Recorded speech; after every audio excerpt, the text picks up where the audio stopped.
Latest టెక్నాలజీతో చిన్న injection తో నన్ను పూర్తి ఆరోగ్యవంతురాలను చేశారు. Elite spine and pain management centre, Manikonda, Dilsukh Nagar. పేరుకు మలయాళ నటుడే అయినప్పటికీ తెలుగులోనూ ఫహాద్ ఫాజిల్ కు మంచి గుర్తింపు ఉంది. ముఖ్యంగా అల్లు అర్జున్ నటించిన పుష్ప సినిమాతో ఇక్కడి ఆడియన్స్ కు బాగా చేరువైపోయాడు. ఇందులో ఫహాద్ పోషించిన భన్వర్ సింగ్ షెకావత్ పాత్ర అందరికీ గుర్తుండిపోతుంది. పుష్ప 2లోనూ ఈ పాత్రకు మరింత ప్రాధాన్యం ఉండనున్నట్టు తెలుస్తోంది. ఇక ఇటీవలే ఆవేశం సినిమాతో మరో బంపర్ హిట్ ను తన ఖాతాలో వేసుకున్నాడు ఈ నటుడు.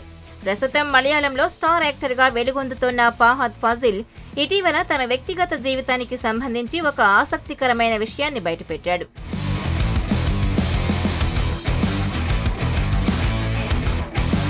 ఇటీవల ఓ స్కూల్ ఓపెనింగ్ కి వెళ్లిన ఈ స్టార్ యాక్టర్ తనకు ఓ అరుదైన వ్యాధి ఉందని చెప్పి ఫ్యాన్స్ కు షాక్ ఇచ్చాడు.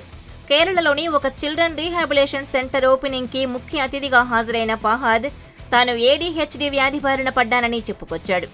ADHD అంటే attention deficit hyper active disorder అని 41 ఏళ్ల వయసులో ఈ అరుదైన వ్యాధి బారిన పడ్డట్టు చెప్పుకొచ్చాడు ఈ టాలెంటెడ్ యాక్టర్.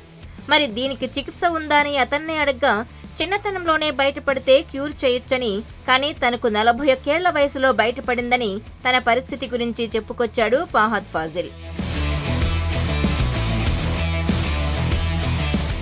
మరిన్ని వీడియోస్ కోసం ఛానల్ ని సబ్స్క్రైబ్ చేయండి. లేటెస్ట్ అప్డేట్స్ కోసం వాట్సాప్ ఛానల్ ని ఫాలో చేయండి. అండ్ లింక్ డిస్క్రిప్షన్ లో ఉంది.